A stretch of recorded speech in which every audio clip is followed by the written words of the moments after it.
soit une souffrance, une mort, mais après coup, tu t'aperçois que ça a donné vie. Qu'est-ce qu'il dit quand? Répétez la question, monsieur. Quand, répétez-le donc. Dans ta vie, Dans ta vie, est-ce que c'est arrivé qu'une situation pénible a donné vie, au lieu de donner mort, donner vie?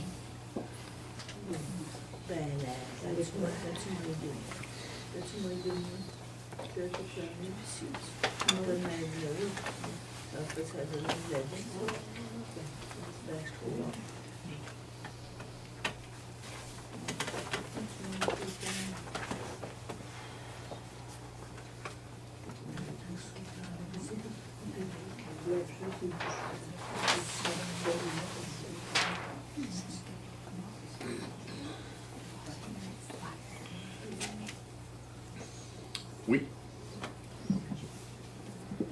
Auprès du micro, hein. Dites-moi-le lorsque je m'éloigne.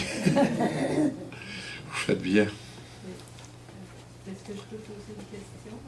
Oui, ta question, vas-y donc, hein. Ma question, c'est... Un plus fort. Si, mettons, ça va arriver, j'ai une amie qui me demande d'assister à sa fin de vie, qu'est-ce que je fais? Qu'est-ce qu'on fait? Ça m'invite le dimanche après-midi à venir assister à son euthanasie. Comment je me situe par rapport? Est-ce que j'y vais? C'est ça. C'est très... tu sais, moi, j'aurais beaucoup de misère à dire oui, non. Tu sais, faut regarder beaucoup. Pour moi, ce qui serait le plus important d'abord, ça serait d'aller la visiter, cette personne-là, avant que ça arrive. Puis lui dire qu'on l'aime, qu'on est avec elle, puis tout ça. Puis son invitation de venir à ça, je trouve ça beau de sa part qu'elle me fasse cette invitation-là. Mais ça peut être aussi de dire, ben, ça me rend mal à l'aise aussi. Tu sais. Puis ça peut être dire, ben, mais je vais y aller pareil. Hein? Je me rends mal à l'aise, je vais y aller pareil par amour pour toi. Mais, ou encore, de lui dire, ben, ça me rend mal à l'aise et puis... c'est pas du tout dans mes convictions, mais je respecte ce que toi t'as décidé là. Puis c'est pour ça que j'aimerais autant qu'on se rende compte comme on fait ça, qu'on fait là, qu'on va prier ensemble tous les deux. Puis cette journée-là, ben moi je vais prier pour toi. Mais j'aimerais autant pour être ici avec toi. Mais je vais être avec toi d'une autre façon. Tu vois-tu? Il y a une certaine liberté, là. Faut pas décourager la personne qui a pris ça, cette décision-là. Elle l'a pris certainement en connaissance de cause. Mais il ne faut pas se sentir obligé d'être là. Mais on peut dire, par exemple, mais je trouvais ça important de venir te dire, si je viens pas, c'est pas parce que je t'aime pas. Je t'aime, je t'accompagne, puis la journée que ça aura lieu, tu me le diras, puis moi je vais prier, puis je vais prier avec toi, pas juste pour toi, avec toi. T'sais. Ça va-tu? Moi, en gros, c'est comme ça que je réagirais.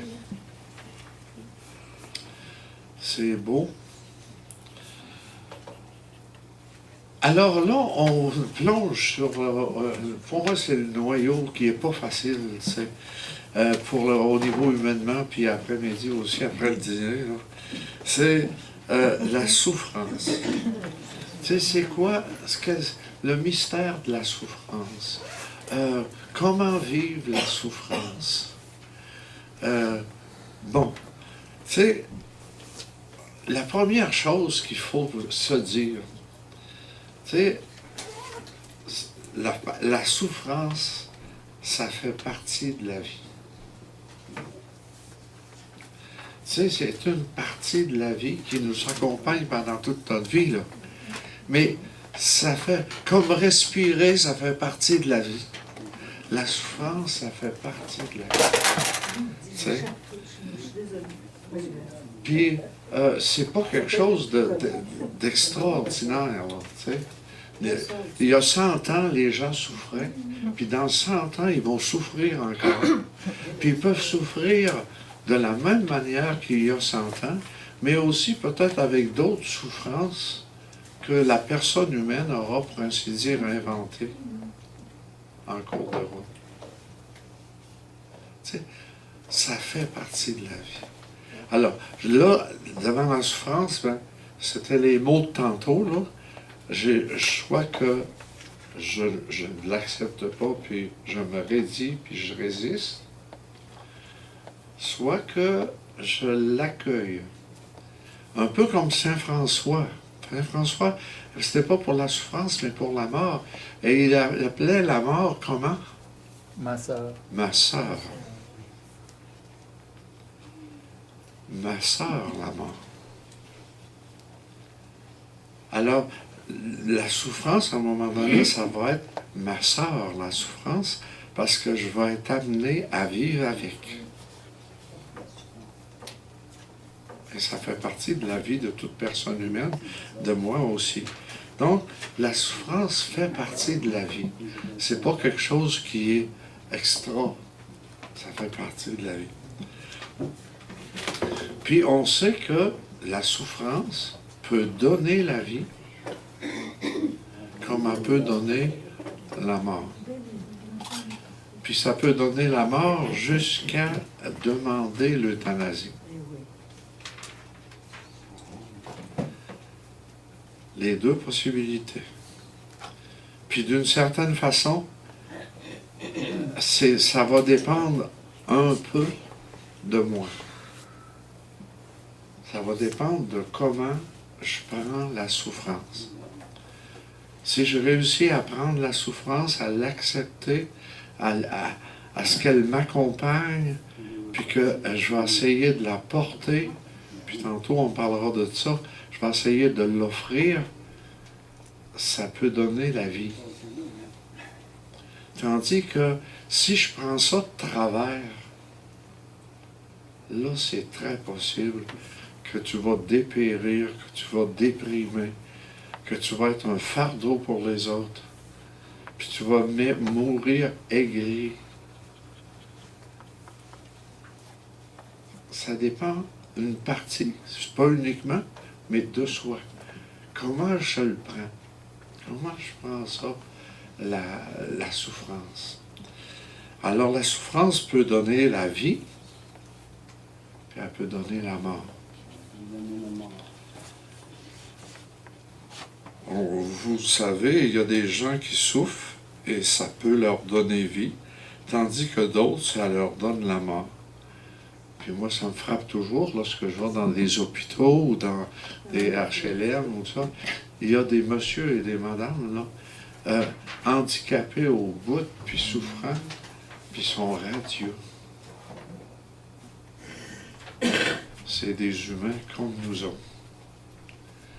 Puis t'en as d'autres, à un moment donné, qui sont pas dans les hôpitaux, puis tout ça, puis qui ont un mal d'orteil, puis c'est la fin du monde. Puis ça leur donne la mort. Puis ils sont terribles pour les autres.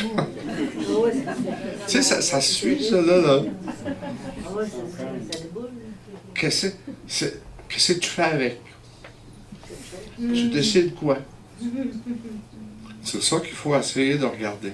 Alors, devant la souffrance, on l'a vu tout à l'heure, c'est la même chose. On peut lutter contre, puis jusqu'au bout, puis jusqu'à ma mort, puis soit avec agressivité, puis avec tout ce qui peut servir de négatif. Ou encore, des gens se résignent, c'est pas mieux. Oh, faut bien. Ça, tu vas pas loin avec ça, là. Faut bien. Ah, j'ai ça. Ah, bon. Ouais, mais c'est moi, ce qui m'intéresse, c'est qu'est-ce que tu fais avec ça? Hein? C'est comme pour le foyer, c'est à un moment donné, là, tu dis, il fait fret dans la maison. Puis le tas de bois qui est là, tu laisses le tas de bois là. Qu'est-ce que tu fais avec? C'est la même chose pour la souffrance. C'est ce que je fais. Alors, on va proposer plus de, comme on disait, l'accepter. Ma soeur, la souffrance. De l'accueillir. Puis de l'accueillir comme une source de vie. Seigneur, tu vas faire produire du beau fruit à moi, au mien, avec ça. C'est la façon de voir. Donc, lutter contre, se résigner, l'accepter, puis l'accueillir comme une source de vie.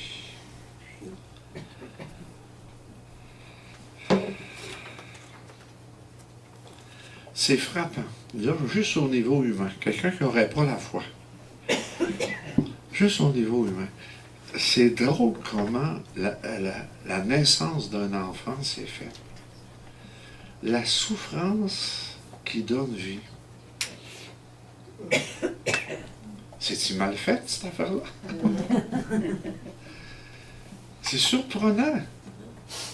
C'est un grand événement pour le père, la mère, puis tout le quai. Dans la souffrance. Et ça commence comme ça. Hey, c'est quoi l'affaire? C'est quoi? Se mettre à l'école de la vie, là, qu'est-ce que ça m'apprend? Ça m'apprend que donner la vie, il y a de la souffrance. Là-dedans. Jésus lui va dire, celui qui veut me suivre, qu'il prenne Ça croit qui me suit. C'est ça. Mais ça, il faut se le rappeler de temps en temps, ça, parce qu'on l'oublie, on dirait. Tu sais, puis alors, donner une naissance à un enfant, c'est merveilleux, mais ça se fait dans la souffrance. Vous savez, d'autres choses aussi qui sont des souffrances qui donnent vie. Tout le long de notre parcours, si on a la sagesse d'apprendre de nos erreurs, c'est extraordinaire. Parce que, tu sais, des échecs, tu vas en avoir. Tu vas avoir de la peine à un moment donné. Tu sais, ce que tu te maries, là, puis, mettons, le mari pourrait dire à sa femme, tu sais, je vais te faire pleurer. Puis pas toujours de joie, là.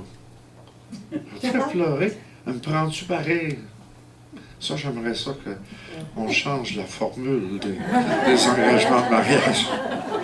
Non, mais tu sais, juste pour se dire, pour être réaliste, là, mais je peux faire pleurer ma femme, mais c'est pour la vie.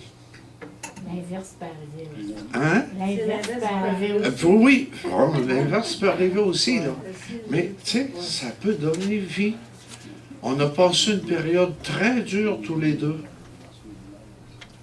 Puis, après coup, là, on se dit, c'est presque une bénédiction de Dieu. On a appris, on s'est connu mieux, on s'aime plus, etc. Tu sais, c'est la même chose lorsque tu as un métier, puis que tu fais des erreurs, puis que tu as un échec. Ça peut être la fin du monde, mais tu peux, dans ta philosophie de vie, dire, ben, qu'est-ce que c'est le Seigneur ou qu'est-ce que j'ai à apprendre de ça?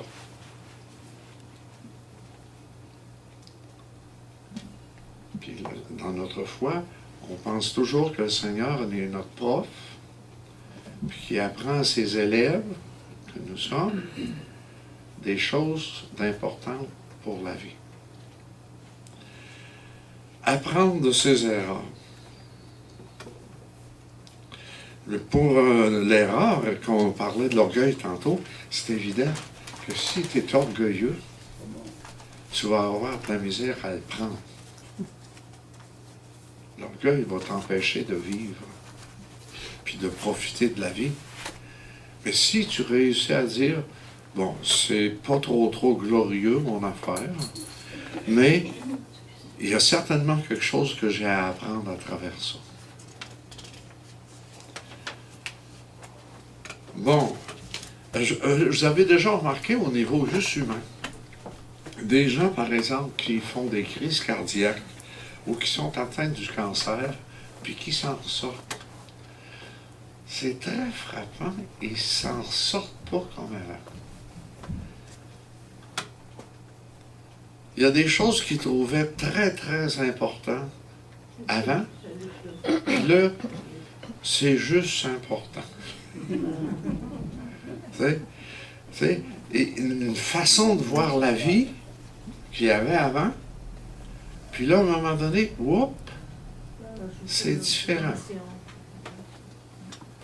Tu sais, ils vont avoir une attitude très, très différente vis-à-vis, par exemple, de tout le matériel, des fois. J'en ai ben trop. Pas besoin de tout ça, hein? On fait-il des cadeaux? Tu sais, une maladie peut donner la mort, mais elle peut changer un homme. Ouais, c'est vrai. Puis là, des fois, des femmes vont dire, il est bien plus fin qu'avant. Bravo! Mais c'est drôle, hein? Il est bien plus fin qu'avant, Il est bien plus fin. mais on dirait que c'est pas voulu. C'est automatique. Par exemple, moi, je trouve ça me frappe beaucoup, tu sais.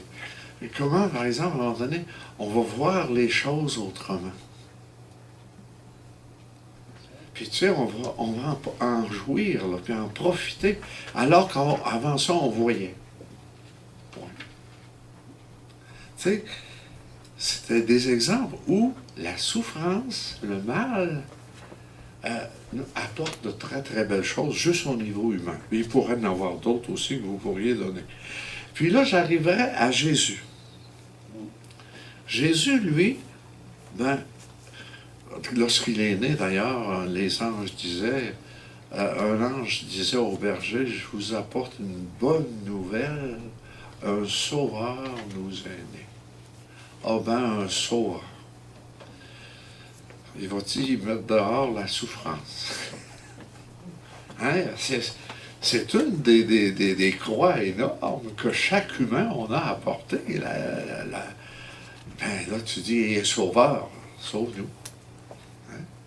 Puis là, d'ailleurs, les Juifs, dans ce temps-là, c'était pas juste la souffrance, mais c'était pouvoir mettre dehors les Romains, puis... hein? Puis avec les Romains, il y avait de la souffrance aussi. Un sauveur nous est né. Et là, on peut avoir un espoir extraordinaire. Puis là, Jésus va nous surprendre. Puis comme il a surpris les Romains, pas les Romains, oui aussi, mais les Juifs. À un moment donné, il y avait quelqu'un, vous vous en rappelez, ses parents étaient là, son fils était aveugle de naissance, je pense. Et les disciples demandent à Jésus, « Hey, ça dépend de qui, là, qui est comme ça? » Qui a péché? Parce que pour les Juifs, si tu avais une maladie, ça dépendait de quelqu'un, de tes entêtes ou de toi. Puis tu étais en train de payer pour. Vous rappelez-vous la réponse de Jésus? Ça ne dépend pas de ses parents, mais c'est là pour la gloire de Dieu. On lit ça, puis on ne réagit pas des fois, nous autres. Mais pour les Juifs, c'était toute une nouvelle. Hey, ça faisait des centaines d'années qu'ils croyaient le contraire. Puis là, Jésus va dire, non, vous n'y êtes pas. Ça ne dépend pas d'eux. Qu'est-ce qu'il est en train de nous dire, Jésus, là-dedans?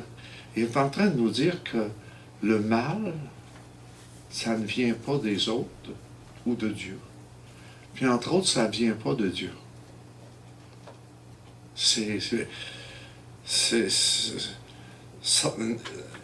Jésus, donc, il sauveur, n'enlève pas la souffrance, mais, et puis il nous dit, Ben non, ça, la souffrance ne vient pas de Dieu.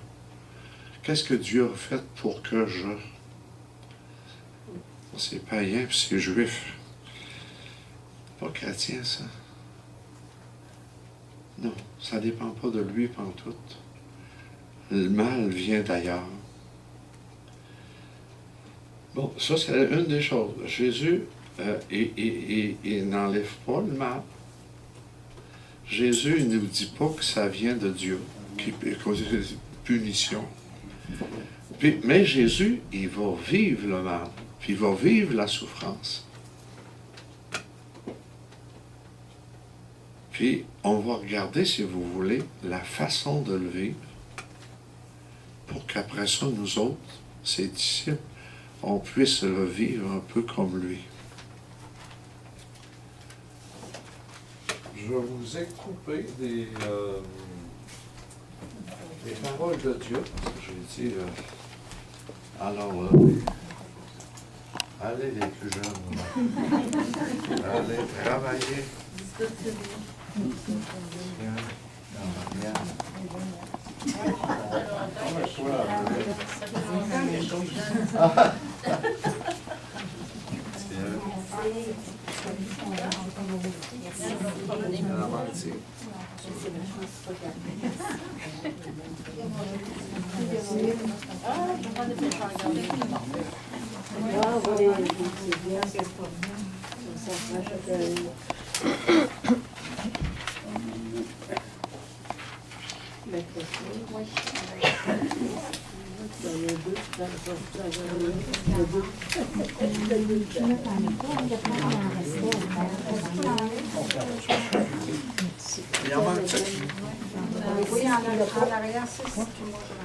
Bon, ça serait peut-être, tu pourrais faire un certain nombre de...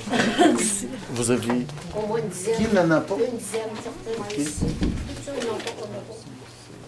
Ok, j'en ai... C'est sûr. Comment faire?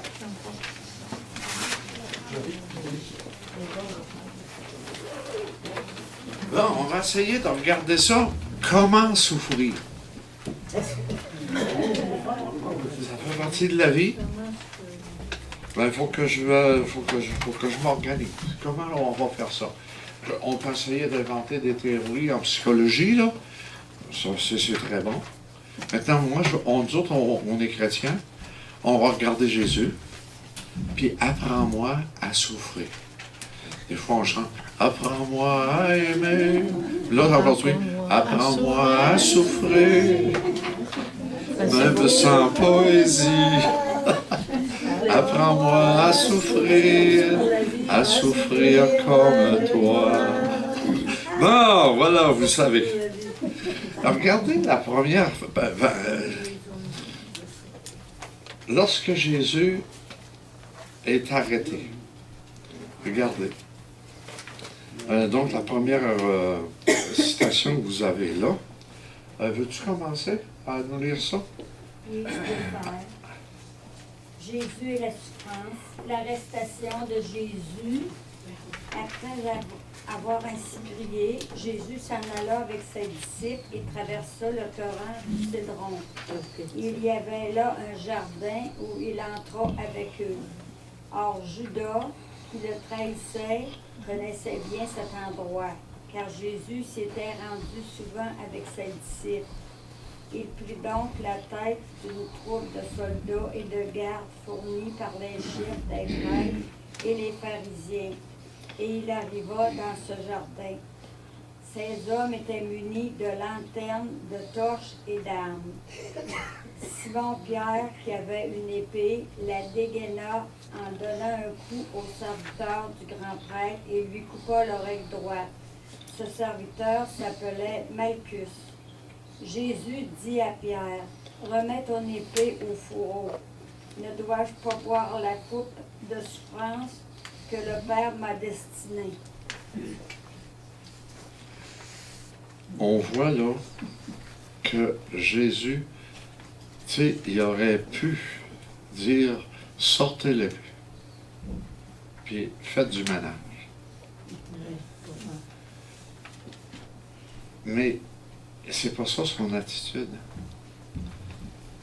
ne dois-je pas boire la coupe de souffrance que le Père m'a destinée? Qu'est-ce qu'il fait? C'est quoi la façon de s'y prendre pour vivre sa souffrance? Accepter la volonté Accepter. de Hein? L'accueillir. Il l'accueille. L'accueillir. On l'a vu tantôt, mais c'est toujours ça. Il doit avoir bon. Il l'accueille. Il l'accueille. Bon, puis, il se bat pas contre ça. Tout simplement, ne dois-je pas boire ça? On va voir un autre passage où, au Mont des Oliviers. Regarde, on va le regarder faire, le Seigneur. Alors il sortit et se dirigea comme d'habitude vers le Mont des Oliviers. Ses disciples s'y rendirent aussi avec lui. Quand il fut arrivé, il leur dit, « Priez pour ne pas céder à la tentation. » Puis il se retira à distance d'un jet de pierre, se mit à genoux et pria ainsi, « Ô Père, si tu le veux, écarte de moi cette coupe, toutefois que ta volonté soit faite et non la mienne. » Quelle est l'attitude là qui est développée par Jésus vis-à-vis de la souffrance? Faire la volonté de C'est Seigneur. l'acceptation. Il y a avant ça même, il y a tout l'aspect de la demande. Hein? On peut crier vers le Seigneur notre souffrance. C'est ça que Jésus a fait. T'sais? Puis de dire, ben, si c'est possible que ça n'arrive pas. Hein? Ça fait partie, ça, de comment prendre la souffrance. Puis après ça, c'était toujours comme dans l'autre, là, L'accueillir. ta volonté.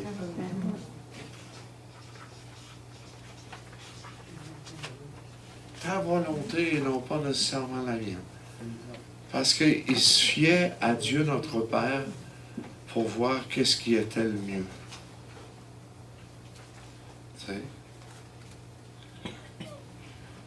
Alors, au monde des Oliviers, regardez l'autre chose aussi qui est mise.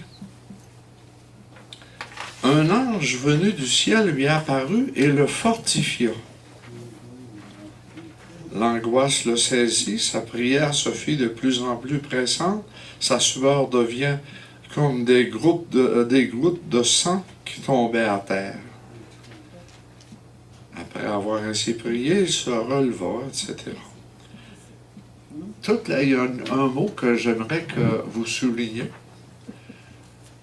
Qu'est-ce que c'est qui arrive? Comment Dieu agit là, dans cette situation-là?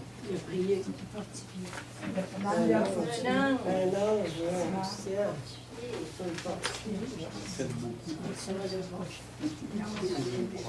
La force.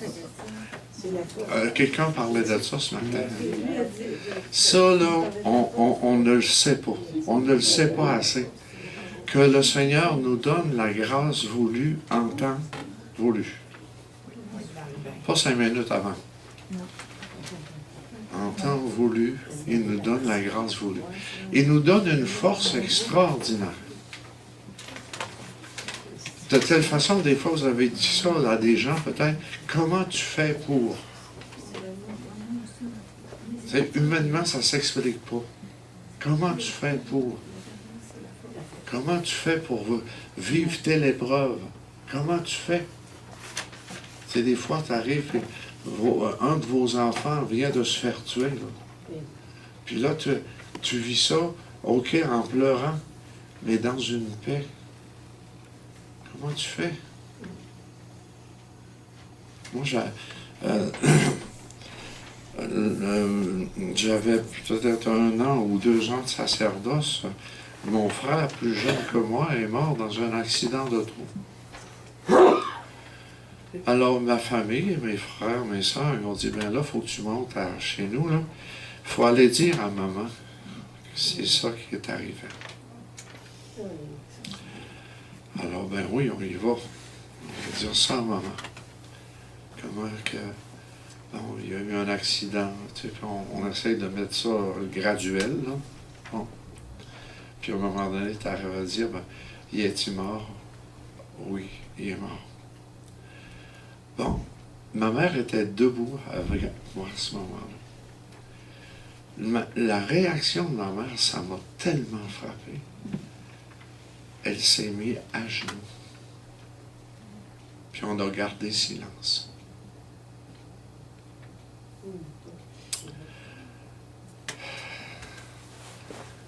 Ça ressemblait beaucoup à Jésus, hein? À genoux. Puis elle était vieille, là, ma mère. Elle était pas... Mais à genoux. À genoux devant cette épreuve-là. Puis probablement, dans le fond, elle devait dire quelque chose comme que ta volonté soit faite et pas la mienne. Tu sais, ça ressemble beaucoup à ce que Jésus a fait. Mais pour faire ça, là, c'est pas juste humain. Ça prend une force incroyable. Puis probablement, ma mère devait l'avoir demandé, Seigneur, combien de fois? Donne-moi la force de traverser n'importe quoi. Puis le Seigneur la donne. Le Seigneur la donne. En tout cas, mais ce qui est beau, c'est de voir, pour Jésus, au Jardin des Oliviers, il y a eu cette force-là. Ce cadeau-là. De porter l'impossible, là. Mais de le porter. Bon, hey, c'est assez, là. Alors ça, la force, ça, je trouvais ça important. Après ça, si je prends le récit de la crucifixion, j'aimerais juste que vous le connaissez, puis moi aussi, je le connais. J'ai coupé des bouts.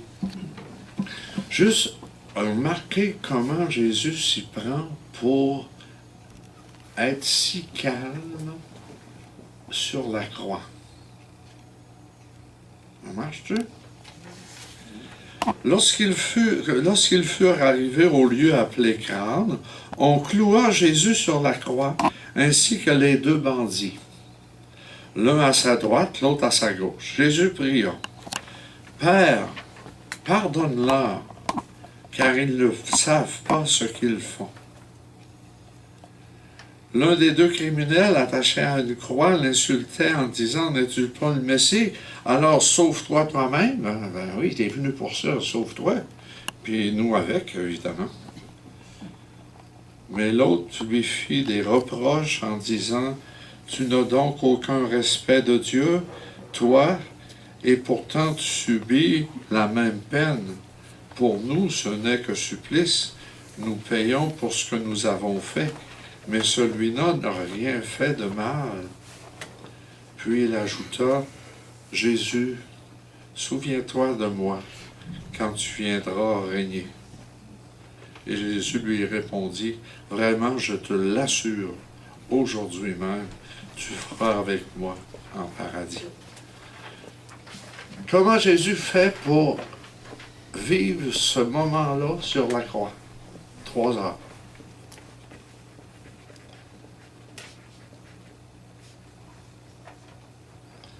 Une chose que j'ai oublié aussi, là, à un moment donné, il va dire à Dieu notre Père, « Père, pourquoi m'as-tu abandonné? » Et puis regardez donc tout de suite au dos de la feuille, là, dans Saint-Luc, Saint-Luc ajoute un détail qui est intéressant. Près de la croix de Jésus se tenait sa mère, la sœur de sa mère Marie, femme de Clophas, et Marie de Magdala. En voyant sa mère et à côté d'elle, le disciple qu'il aimait, Jésus dit à sa mère, « Voici ton fils. » Puis il dit au disciple, « Voici ta mère. » Comment il s'y prend pour vivre ça, la souffrance, dans la paix? C'est l'amour. Pardon? Parce que c'est l'amour qui tient là, puis avec son courage. Bon, L'amour pour courage, chacun de nous. comme on nous autres aussi. Puis il était un homme aussi comme nous, hein, avec étant Dieu aussi. Moi, ce qui me frappe aussi là-dedans, là, c'est qu'il n'est pas centré sur lui. Ouais, c'est vrai. Il n'est pas centré sur lui.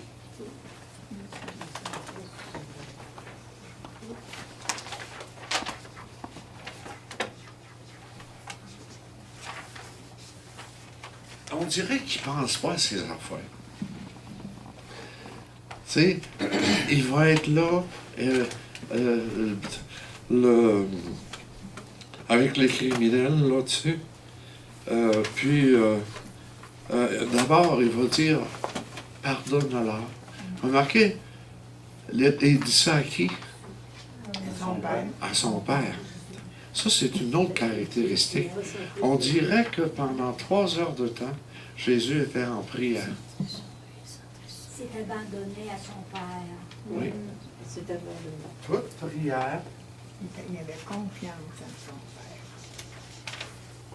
Puis la volonté abandonnée.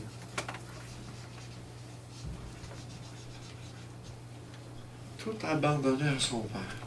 Confiance. Tout ça, au lieu d'être centré sur lui, il a les mains ouvertes. Hein? C'est pas lui.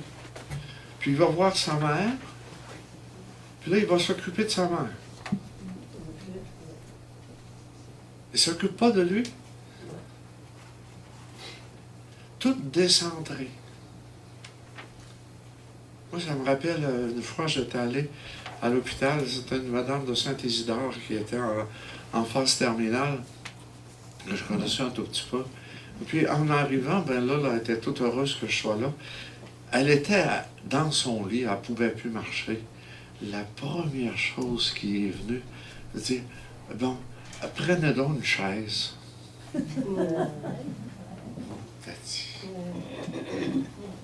Tout décentré d'elle, prenez donc une chaise. Tu sais, si je veux vivre la souffrance, il faut que je me descende. Puis il faut que je sois ouverte. Et à Dieu.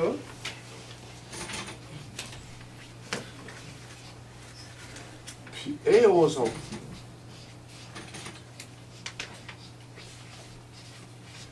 C'est ça que Jésus a son secret. Alors, tout l'aspect de relation à Dieu.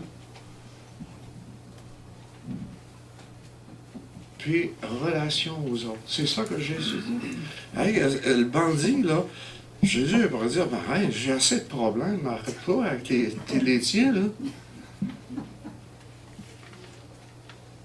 Jésus n'avait pas de problème. Non, tu vas être avec moi, hein, Dieu. C'est bien drôle de voir comment est-ce que c'est qu'il fonctionne. Il ne fonctionne pas juste en humain, là, tu sais, centré sur soi. Tout ouvert. Tout ouvert. Tu sais, alors, dans le fond, Jésus, il vit, on va continuer tantôt là-dessus, il vit toute son agonie en lien avec le Père. Tu sais, à un moment donné, Jésus, au Jardin des Oliviers, il va parler à Dieu, son Père. Il va lui demander des choses. Il va s'abandonner entre ses mains. La relation avec Dieu pendant toute son agonie. Puis après ça, l'autre chose, on voit qu'il reçoit de Dieu une force spéciale. Hein? Ça, c'est certain. Puis, ça l'a frappé même les Romains, le centurion romain, lorsqu'il a vu comment ça s'était passé, puis comment il était mort, hein, il a été frappé de ça. Je pense que c'est lui-même, le candidat, le centurion romain. Vraiment, c'est le Fils de Dieu. Jésus n'a pas dit. Il l'a vécu, puis l'autre a lu. Hein? Oui. On peut changer sa vie. C'est Saint-Longin, ça. Répète ça, là. Ça a tout changé sa vie. Bien sûr. Puis, On le reconnaît maintenant comme Saint-Longet, Ouais. hein, qui est devenu, s'est retiré, qui est devenu moine, et puis s'est fait moine, et puis il y a des gens qui sont venus après, mais il a tout changé là, C'est ça. en voyant ce qui se passait. Ouais. En voyant Jésus, Oui, la façon dont il vivait sur la croix. ouais. Un autre point que je trouve qui est frappant, c'est Jésus, il a souffert ça, il a vécu ça en vainqueur.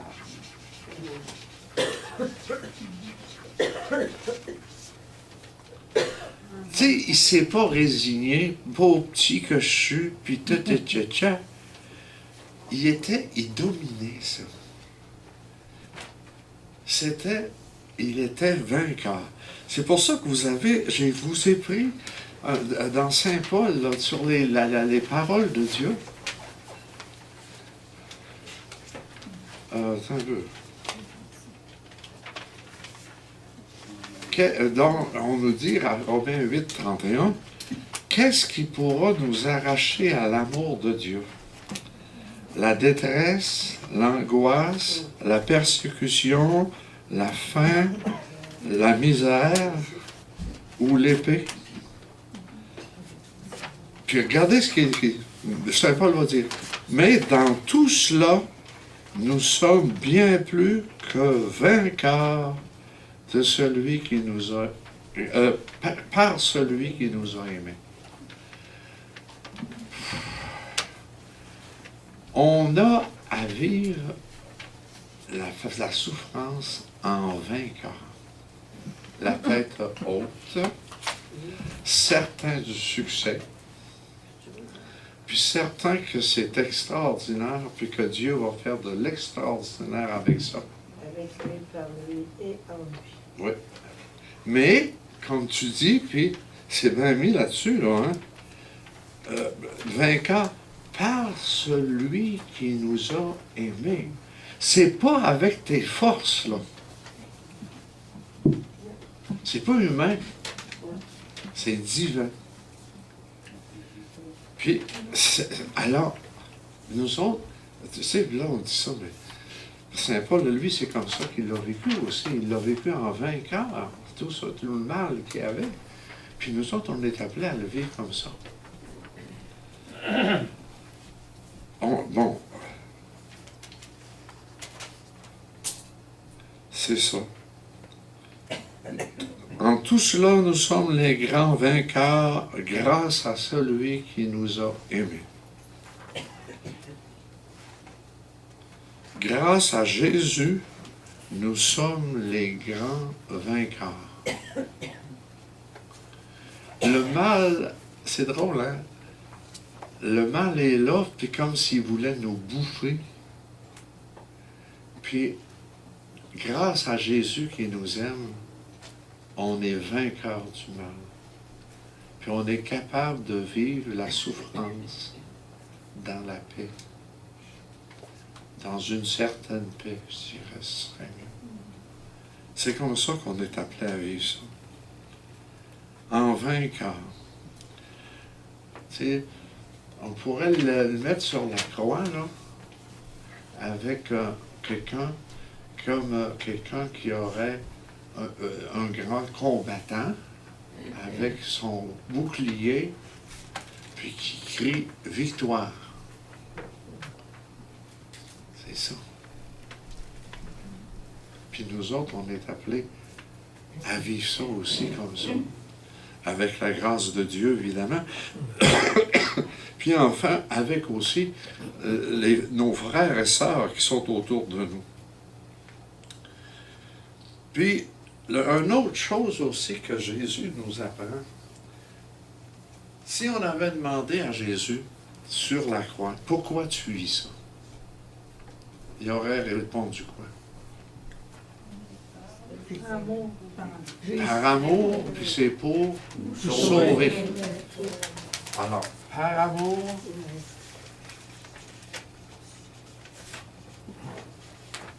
puis pour sauver.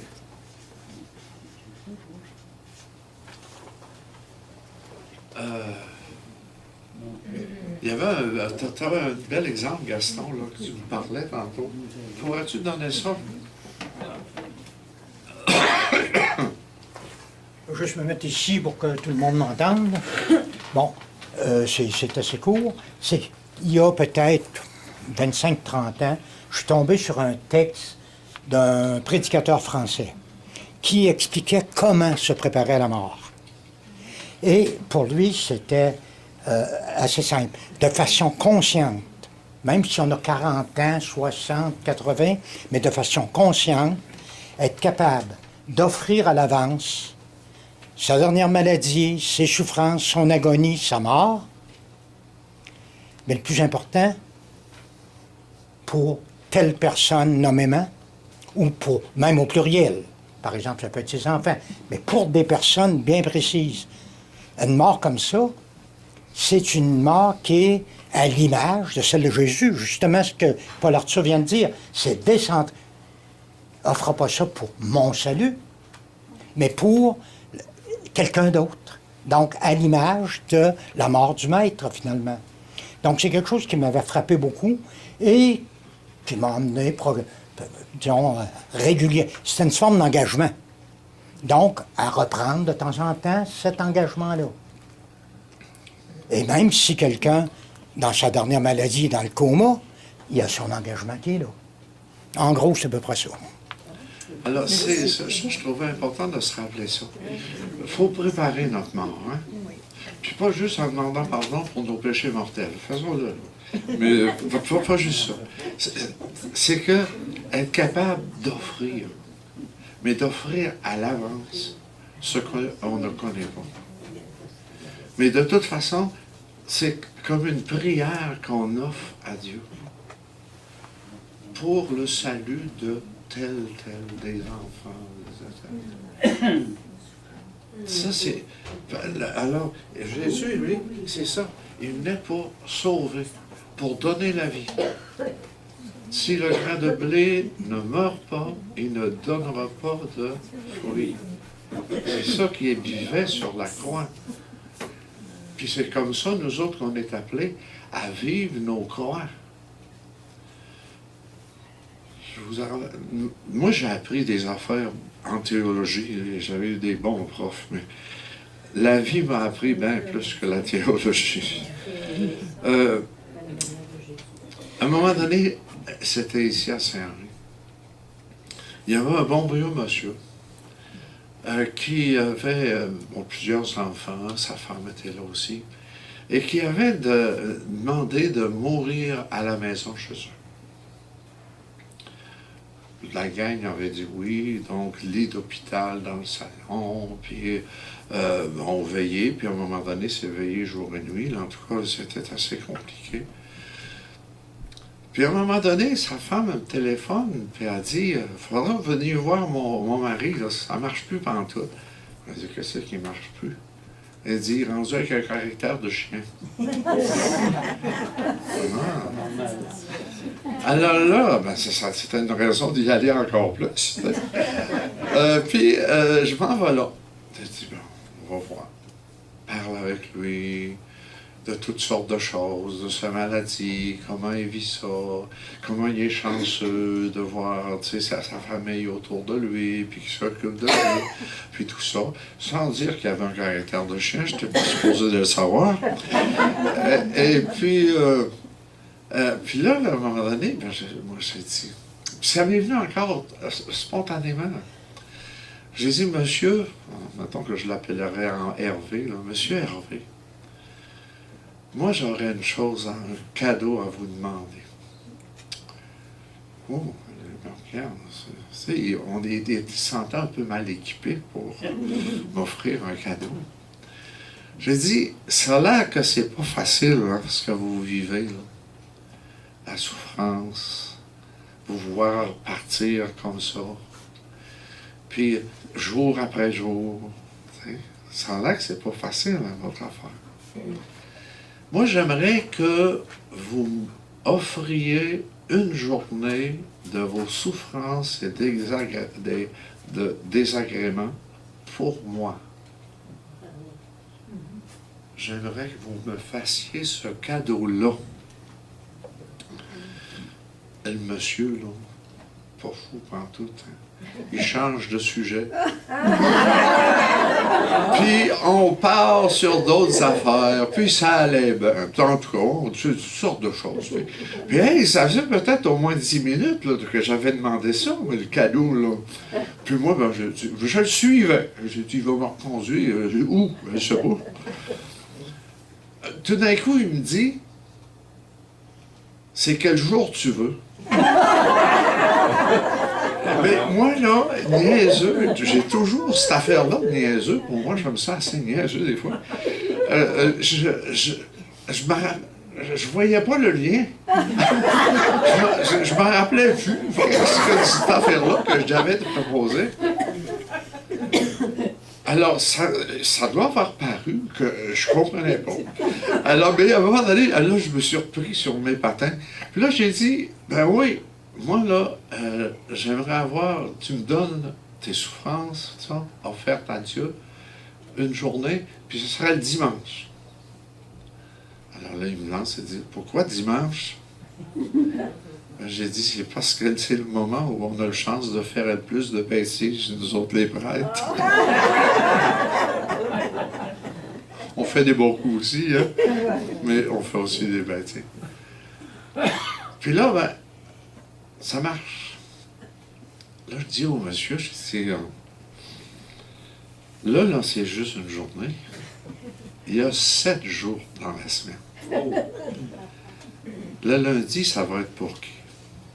Puis le mardi, ça va être pour qui? Mais il y avait le choix, il y avait sa femme, puis il y avait une gang d'enfants. Puis là, moi, je le prends, votre cadeau, mais là, il faut vous compléter cette semaine-là, puis dire, telle journée, je l'offre pour ma femme, ou je l'offre pour tel de mes gars, ou mon voisin, ou tout ça. Puis là, j'ai dit, êtes-vous prêt à faire ça? Je fais pas ça avec vous, vous êtes capable de le faire tout seul? Bon, puis à la fin, on prie, on le bénit, puis je m'en vais, c'est tout. Le lendemain, sa femme me téléphone. Elle dit, qu'est-ce que vous avez fait à mon mari? Moi, je pensais, j'ai dit, ça la rend, puis qu'est-ce que vous